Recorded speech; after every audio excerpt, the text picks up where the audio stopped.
Welcome back into the Sports Source. This segment brought to you by Safety Systems. For 20 years, the leader in security systems here in East Tennessee has been Safety Systems. Quick install, top-of-the-line equipment, round-the-clock monitoring, and after-hours repairs and service.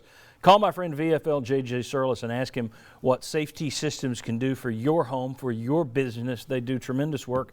And I spoke to JJ yesterday, and he was out doing what we talked about last week. He was out supporting another one of our clients, getting a to-go order to take home last night. So JJ Surlis, and he's VFL JJ Surlis. Give him a call about Safety Systems. All right, I want to welcome in a man who I really owe a big thanks to, and thanks to his wife for allowing you to do this. That's right. Sorry.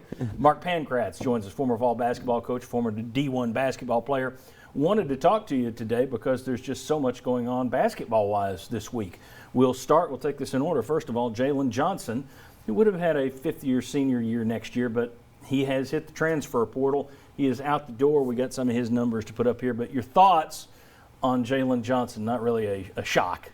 No, not a shock. I think going to a senior season, you want to go to a place where you're probably going to get more minutes. And not that he's the type of kid that wouldn't compete for minutes. He is.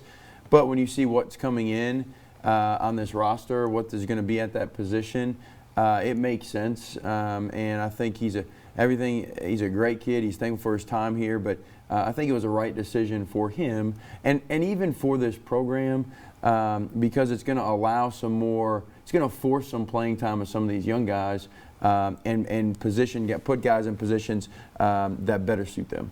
Yeah, I mean, his numbers went up there. He averaged about 15 minutes a game. That was impacted greatly when Josiah James was out. Mm-hmm. Without that, his numbers wouldn't have even been that much. So if you aren't getting a lot of minutes this past year with what you've got coming in. Yeah. Well, and coaches love consistency. And if you go back and look at his minutes, I mean, there'd be some games he wouldn't play at all. Some games, like you said, he'd play 30 minutes. And so from a coaching side of it, I want guys on my roster that, again, they can be great guys, but I want to know that night in, night out, what I can expect from him. And Jalen, you just kind of never knew. One of the great all-time UT athlete names was Nikki Anisicki, and it was just fun to say. Her brother, E.J. Anisicki, we've got a graphic here. He is going to be joining the team.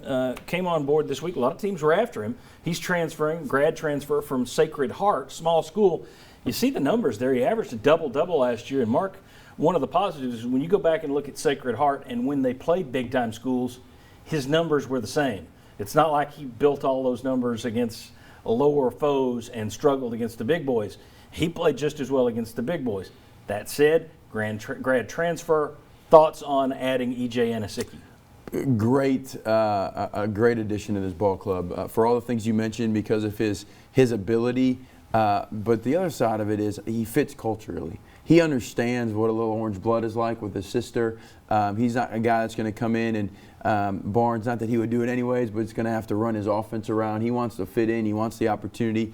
And he's although he's 6'6", 6'7", which would lead to why he can rebound that level when he's playing against more mid-major guys, he is more of an interior guy. He is not a guy that's going to step out and knock down 15-footers, 20-footers. And so it's a place of need.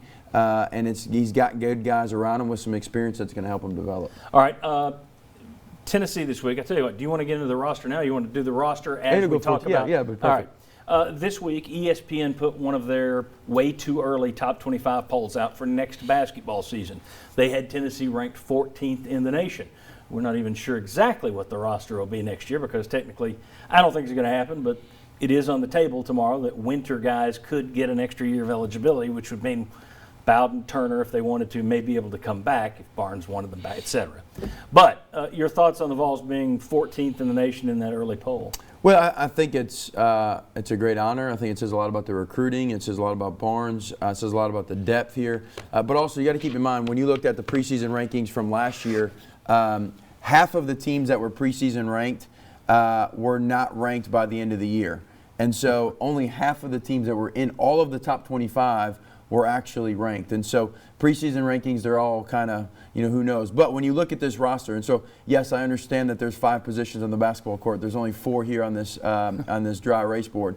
But when you look at it, there's a lot of interchangeable parts. So to your question about Jalen Johnson, well, where does he fit in here? When you look at the wings, and there's some guys in different spots because if all of a sudden Bailey, who was a transfer that was here last year, if he's a better point guard position, or Jaden Springer, who you've heard me say many times, I don't like putting all the pressure on the freshmen.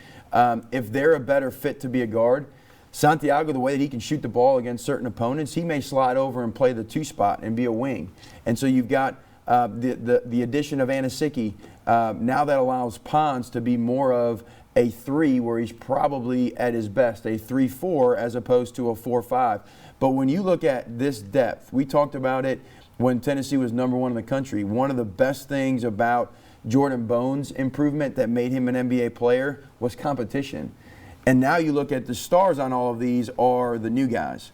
So in every position, you've got really talented, really experienced guys. That's why the addition of Santiago being able to play some last year is huge, because you've got experience now at that point guard position. So I think the biggest thing, they're talented. There's none on here that, like, in your first year are going to be lottery picks, I would say.